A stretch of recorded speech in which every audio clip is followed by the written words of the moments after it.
So happy Wellness Wednesday. I am here honored and privileged to be with Carrie Baquie. Hi, Carrie.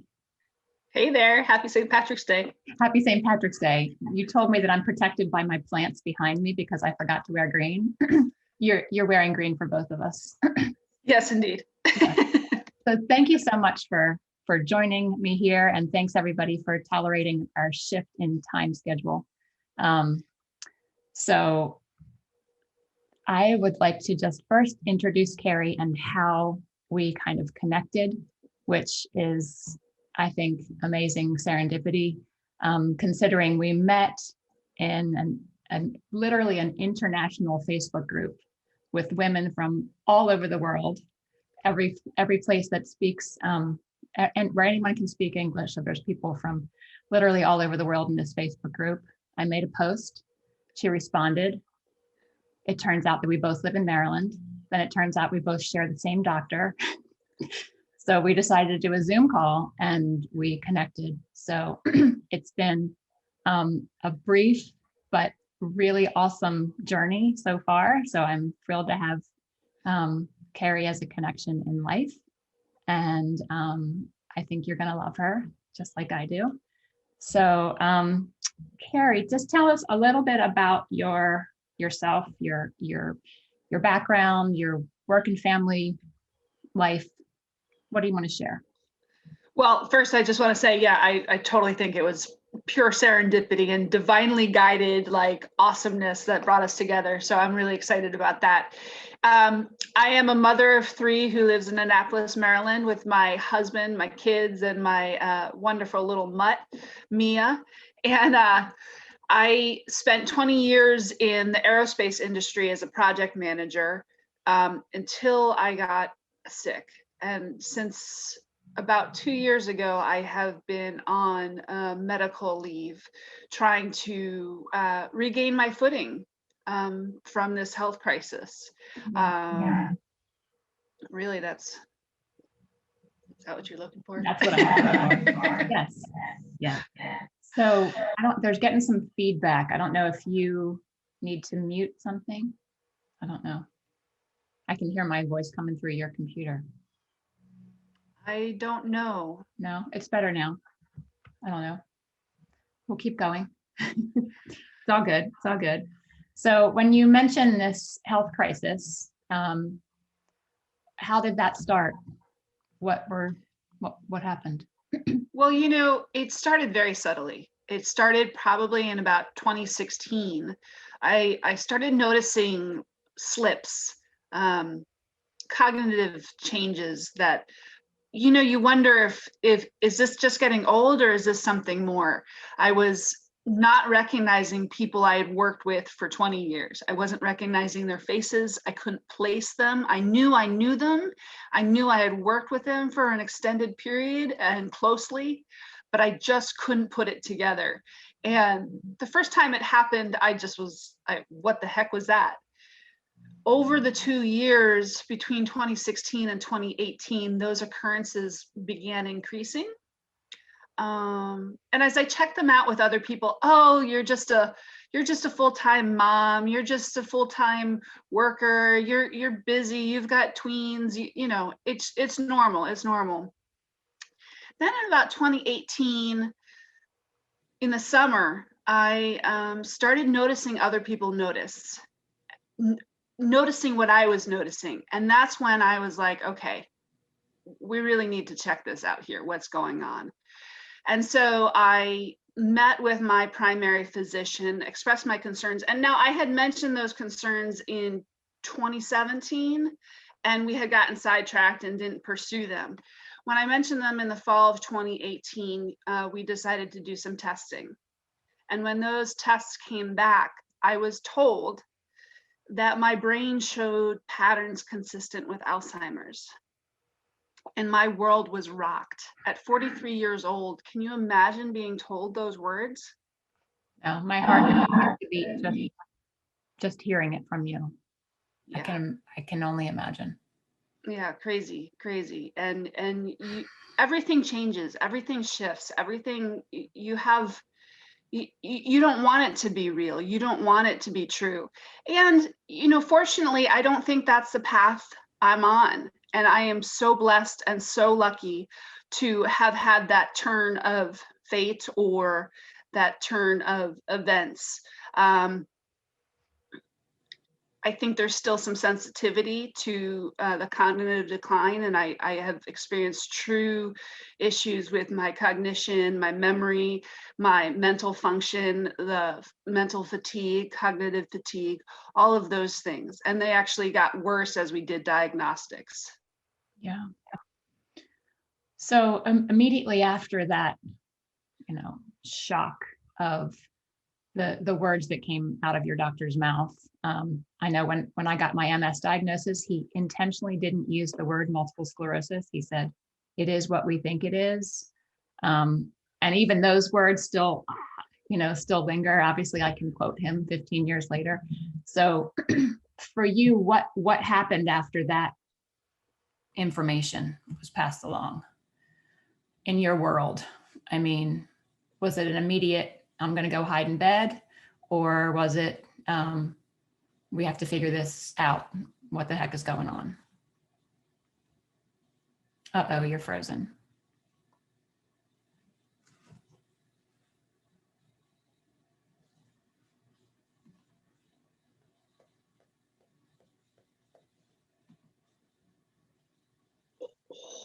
Horrible to wake up to. I was carried through the day by the events of Halloween. My work actually had coordinated a scavenger hunt. They had coordinated a potluck, all of these things. And then my son had a Halloween parade and so forth and so on. So it was really just a gift that day to kind of be distracted by the joy and celebration of Halloween. So I couldn't hear you for about 45 seconds. I don't know if everybody else could hear you. Not sure what happened. I came back in with Halloween. So what I had said is that I was told those words on October 30th. And okay. So the next day was Halloween, and it was just, it was a godsend. It was a true gift to be celebrating Halloween the next day. It got me through the day. It helped me stay afloat.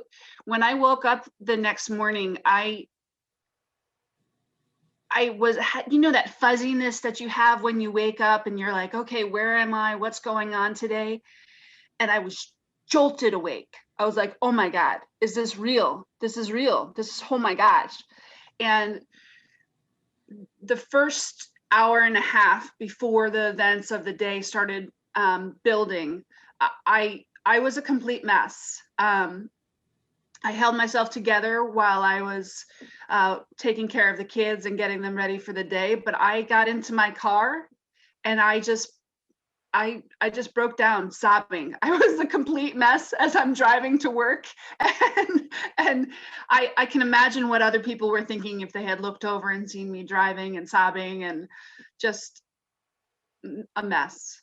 But then I pulled myself together. There was a scavenger hunt at work and there was a potluck at work and there's a gym at work. So I did some walking and I did everything just to keep moving, just to keep busy. Right. So. Right. So you also mentioned that farther down the road, there was more diagnostic things that made things worse. I know your story. So share that next step because that just adds more fuel to the fire. It took a year and a half to understand what happened after the diagnostic, but one of the diagnostics actually caused a watershed stroke and a brain injury. And within 2 weeks, I had lost my speech. I was consumed with pain. I was obliterated with exhaustion. I couldn't go out into public or be around noise or motion because of this hypersensitivity to noise and motion that created vertigo, created migraine, created just a cacophony in my head. And really my world fell apart. And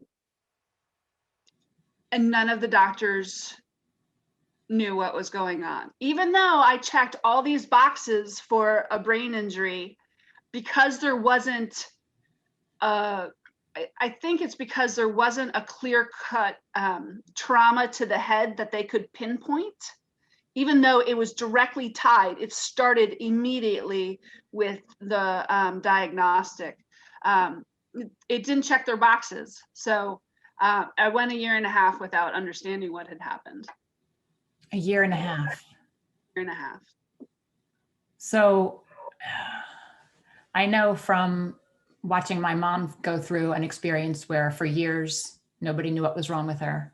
And being in that space where nobody can figure out what's wrong. And then the result is, well, it must be all in your head. Were you getting that kind of information, or what were you feeling in that time frame where there was this dramatic change in symptoms, but you didn't know what was going on?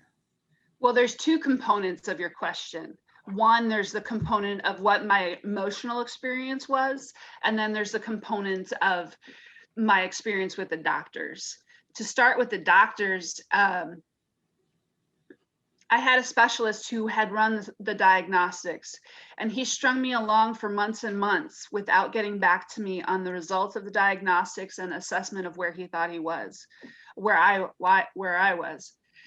And then after months, I had a follow-up visit with him. I finally had that follow-up visit.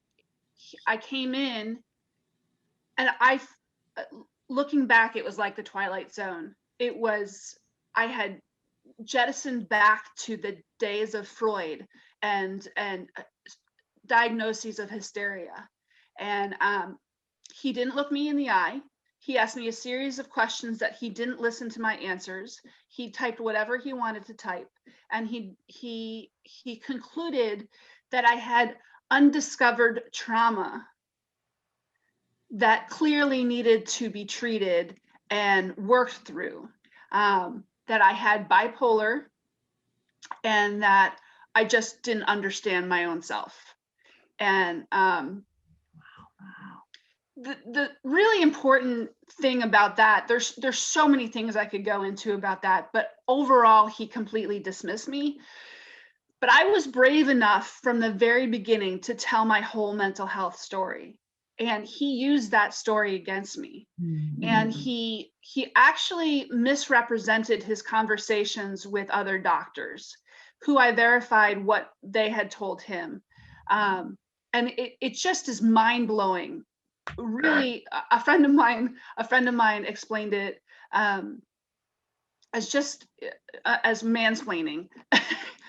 He just didn't have a way of explaining what was happening to me, and it didn't fit into his box. So he did what he could do to get me out of his office as quickly as possible.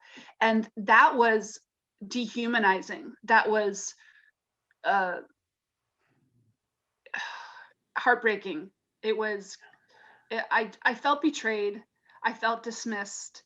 I felt unseen. I felt like a number, and I felt pushed out. And ironically, that gave me courage. That gave me courage to listen to my own voice, to listen to my own truth, my own inner wisdom.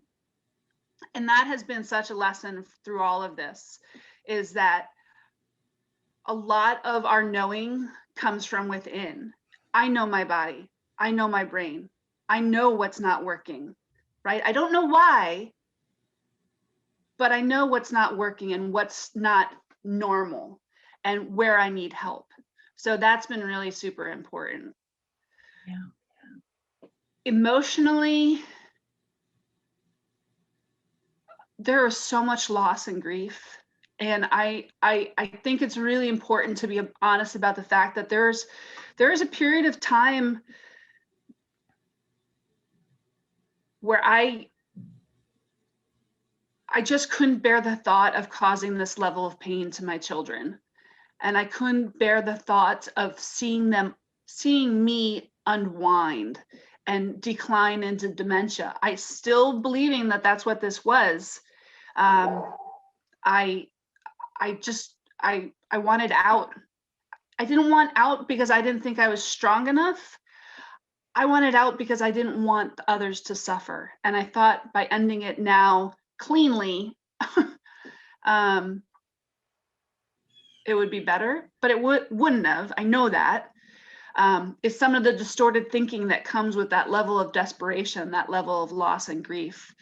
And so I got through that with my support team. And I have history with losing close ones to suicide, and that proximity to that loss kept me vigilant to my thoughts, kept me vigilant. And when I lingered too long, when I couldn't push them away, that's when I pressed the alarm button and reached out for help. And it wasn't a big team. It was my best friend, and it was my husband, and it was my mom. And they came in and they created Team Carrie, and they were there for me. And just knowing they were there for me and admitting the thoughts, that was power. Yeah. It's quite a story. And we're only, scratching the surface. So it's amazing that number one, you were able to identify I need help, and number two, that you had that help nearby. So I'm sure that everyone's grateful for that. There was a point in when I was in the darkness, in one of the diagnostics, actually, my husband couldn't stay because of the needles being used. And so I had gone in thinking I was going to be supported and I was going to have someone with me. And then I had this really intense procedure done with very large needles, very painful. And I was so scared. And I was thinking, oh my gosh, I have my husband next door. I have him just in one room over, and I know he's here for me. What about all those people who don't? What about all those people who are traveling this path alone? To me, I mean, I cried tears of compassion and just heartbreak for those people who didn't have what I have. And so I feel really blessed in that regard.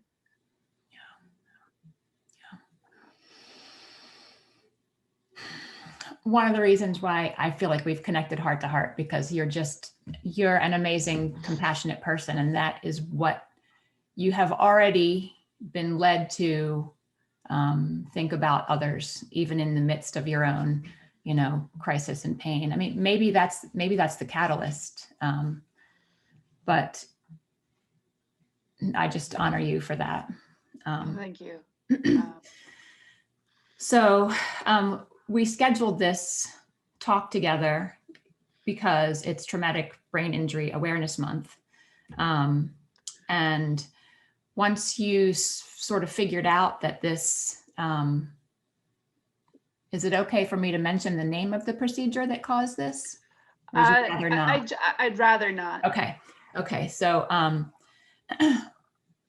this procedure that caused this watershed stroke that took you 1.5 years to figure out that that's what it was. You were in the process of getting treatment, and it was one of your, I'm not sure what their credentials are, one of your therapists, one of your, the person that was doing the neurofeedback with you. Right. So I would like to touch on that in a minute anyway, because the neurofeedback might be of interest to some people. But kind of when you were looking at the why did all this happen? And you were trying to piece together things. You also remembered, oh yeah, I had a concussion years ago. Yeah, it's been this crazy story of unfolding.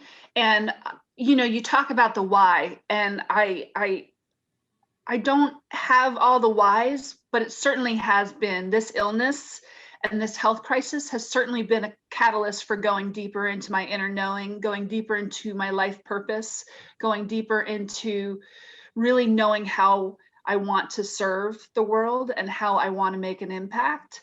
And really the process over the last 2 years, the neurofeedback didn't start until, so it was October 18 that I got those initial words of patterns consistent with Alzheimer's. Then it was February 2019 that I had that diagnostic that changed everything. And then it wasn't until August, well, it was actually February of 2020 that I had my first neurofeedback assessment. And then the world shut down. Right. So from February until August, I didn't have neurofeedback. I didn't even get feedback on my assessment. So it wasn't until August 2020 that I started getting neurofeedback, which has been life-changing. And then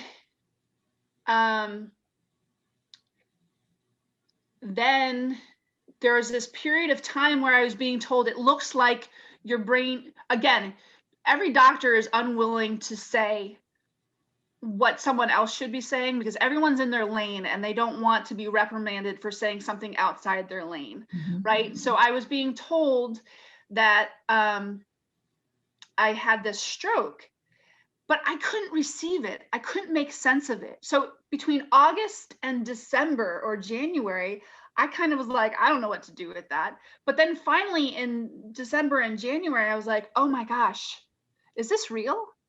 And I started to explore brain injury and stroke and all of that. And I was blown away by the number of attributes of a brain injury that I ticked off. Going down the checklist of brain injury symptoms, I was like, yep.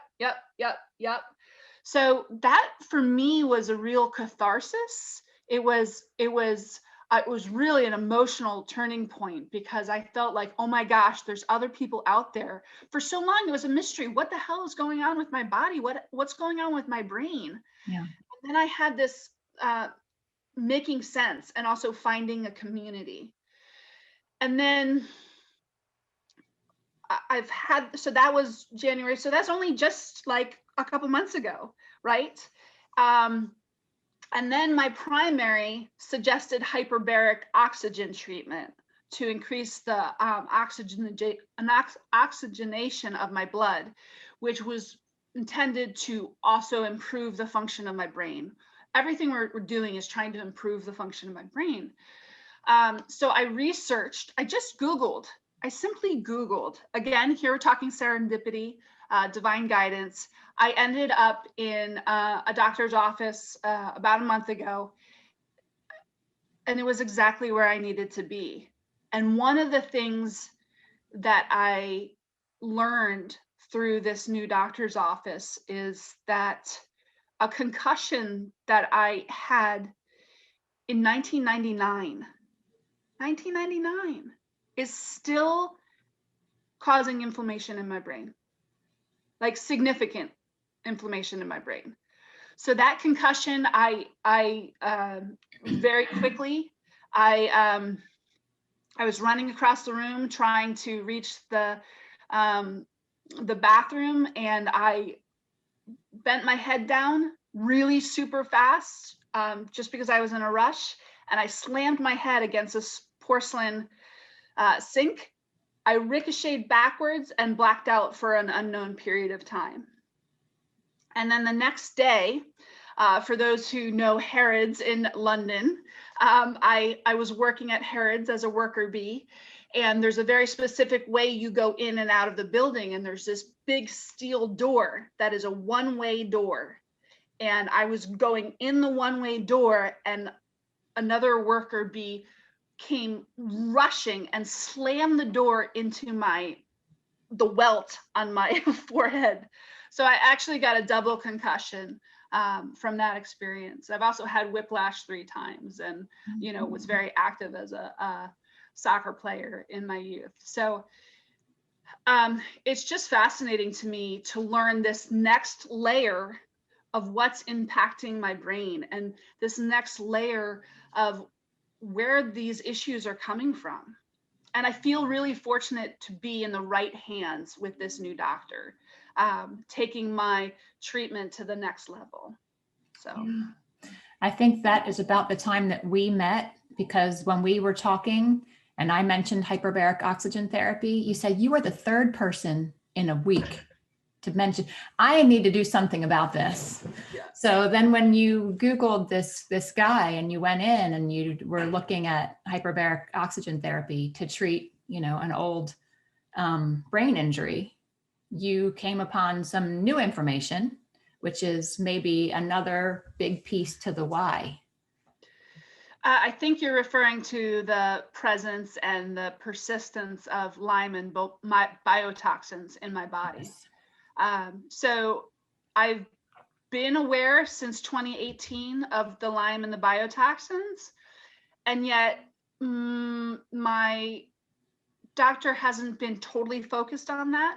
My previous doctor wasn't totally focused on that and was kind of taking the slow road. Okay, we're going to do these herbals. And we tried, for the Lyme, we tried doxycycline, which just made me feel absolutely horrendous.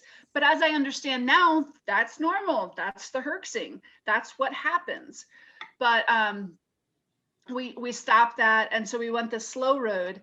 And the new doctor is like, oh no, we are going to attack this, and we are going to get this, and we are going to address this.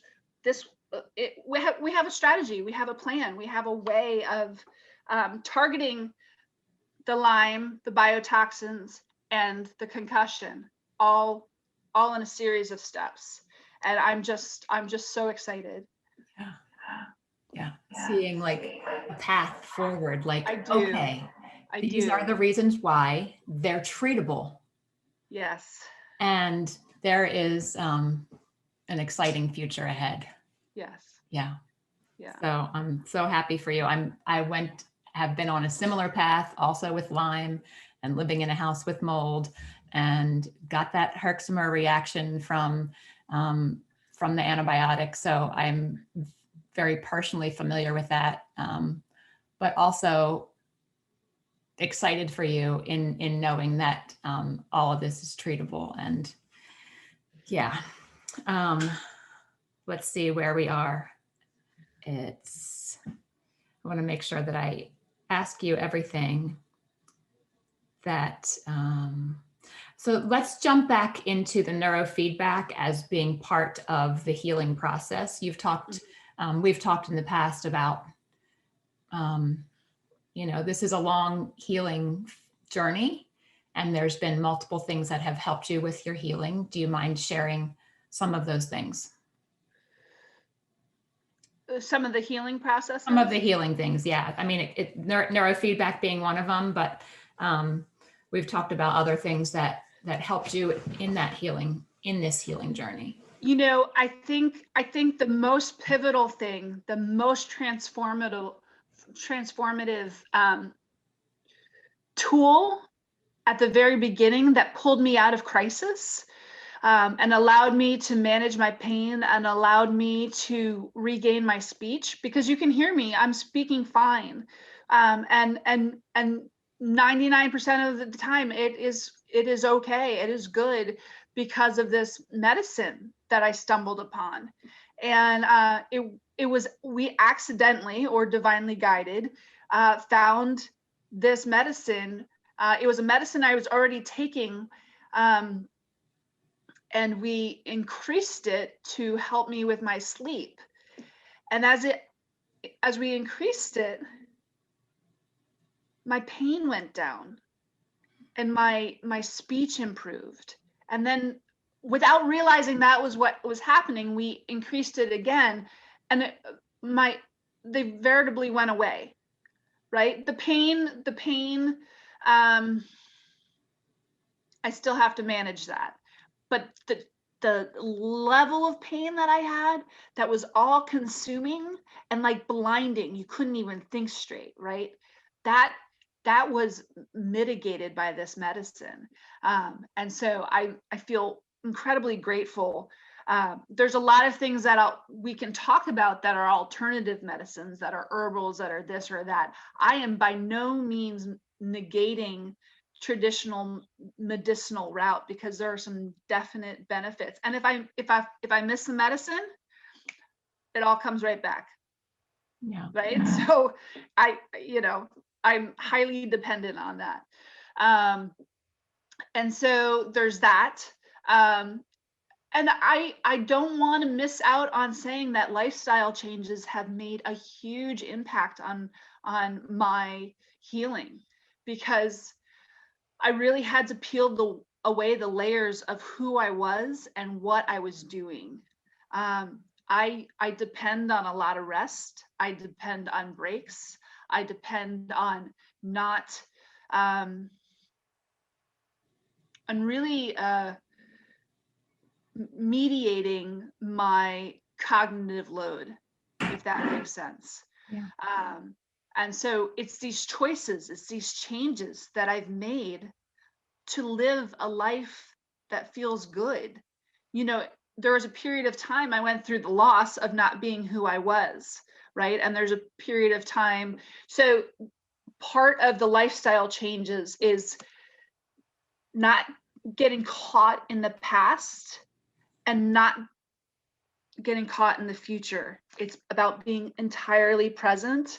And there really is, I know at times it seems trite because says you got to stay present, but there is a real gift in staying present, because the past will bog you down, and the future will trip you up with fear.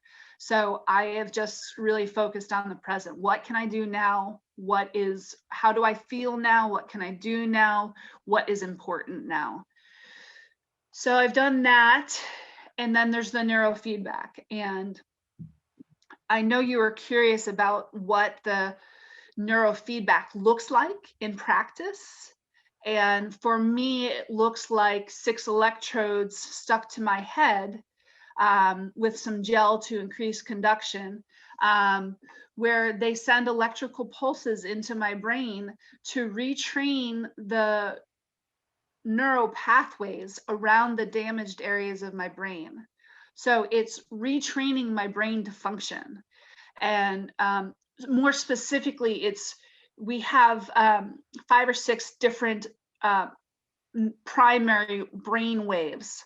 And there's I guess you could say there's an ideal bandwidth for each of those brain waves, and what patterns are healthy patterns. And my patterns were way off the chart. And so the neurofeedback is training the brain waves to come back in alignment. And so they put the pads on my head, and then in the beginning they turned out the lights, and they turned on some ocean music, and just simply asked me to listen for the beep. And when I heard the beep, I would say to myself, good job. And it was simply a means of reinforcing the brain doing the right thing. Fortunately, you do that. I did that for months and months, just trying to reinforce my brain, listening to the beeps, listening to the ocean. I have graduated to the next step, which is eyes open, and sometimes conversation. That is really what's going on. Is you're adding stimulus. You're adding another layer of complexity that the brain has to manage. And so now you're teaching the brain how to manage that level of complexity. And so I am progressing forward, and I do feel like it's making a difference, a significant difference in my progress. Yeah, thank you for sharing that, because I'm sure that neurofeedback is pretty new to people. So thank you. So when we've talked multiple times in the past, and you have shared part of the healing process, in addition to what you just mentioned, is also about creating healthy spaces, like with healthy relationships and Oh my gosh. and finances, and there's a whole picture to this that it just keeps growing, Yeah. really.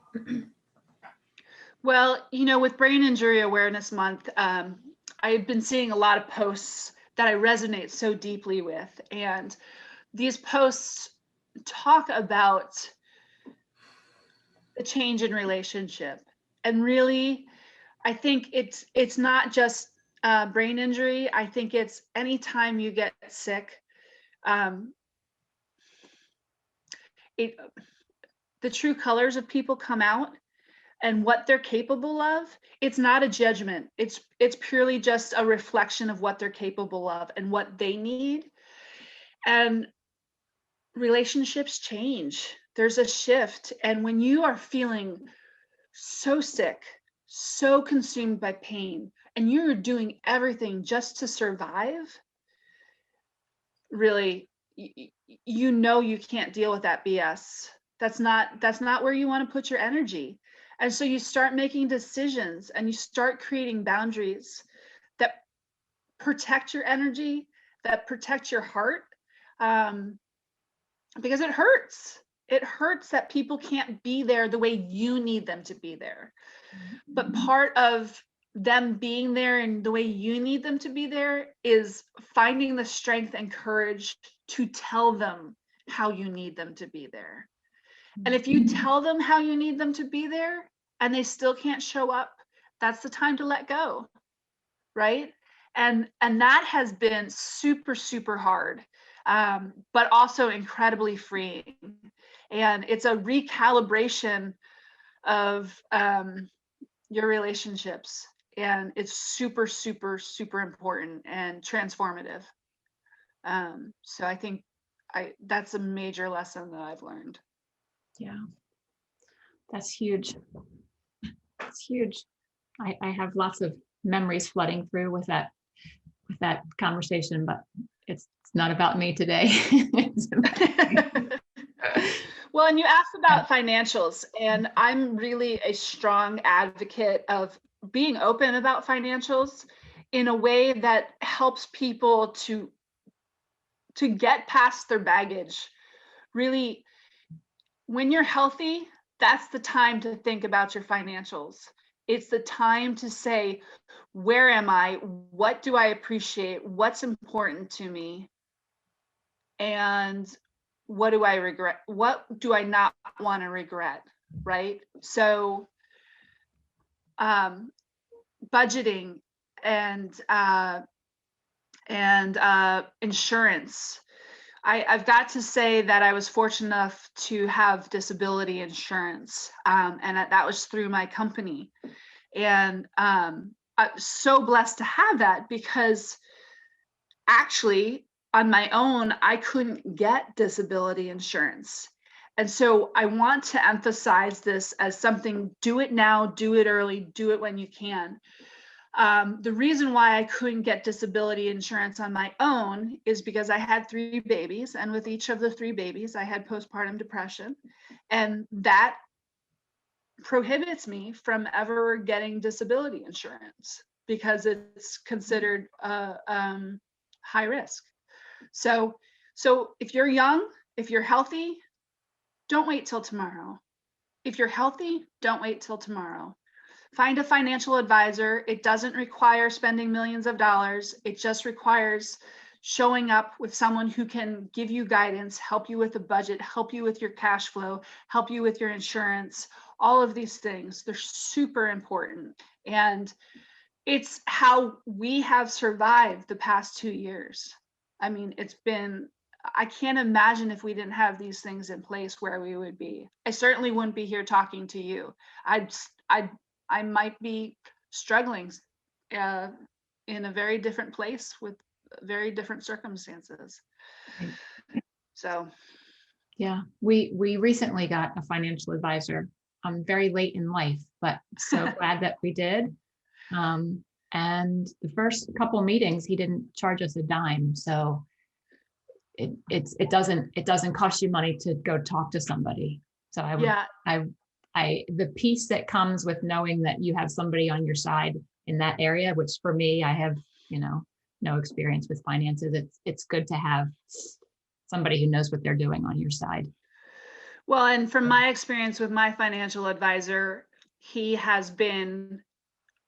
it's so wonderful because he's been objective and he has been a guiding force, but he has also been incredibly compassionate. And so it's this wonderful combination of, I see you, I see your pain, I see your struggle, and this is what we need to do. Right. And God, what a blessing, right? Just really important stuff. Right. So is there anything else that we haven't touched on that you would like to share? I mean, you've been through such a journey, and like hopefully the crisis portion is behind you, and you've really developed this amazing compassion, and now you have different goals and aspirations. Do you want to share what you're looking toward, what you're working on? Yeah, I mean, the first priority is really regaining my health and full function. And there's still some significant struggle. I can sit here on camera and talk with you, and I feel so blessed to do that. And I look normal and I sound normal, and the struggle is still real. And so health is the first priority.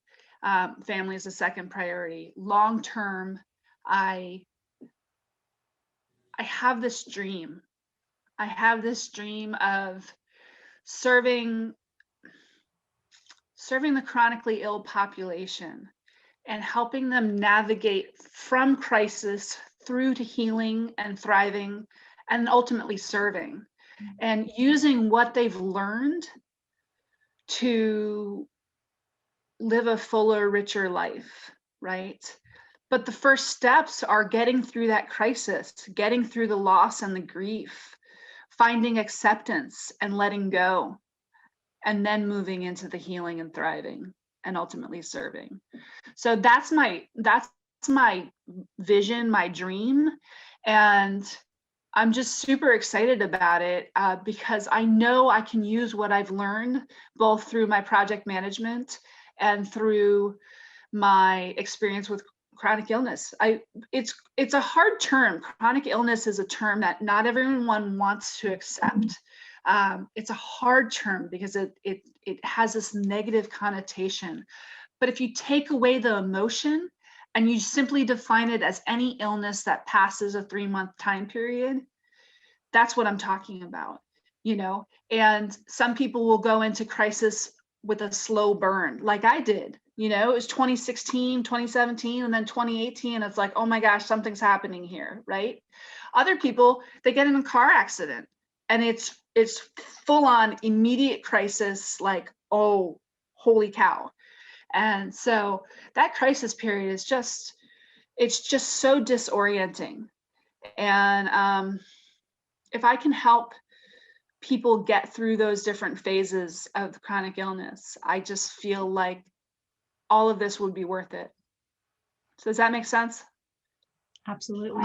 And it just shows, what kind of amazing transformation you've been through to get from a place of this frickin' sucks to maybe there are some positive things that have come out of this. Yeah.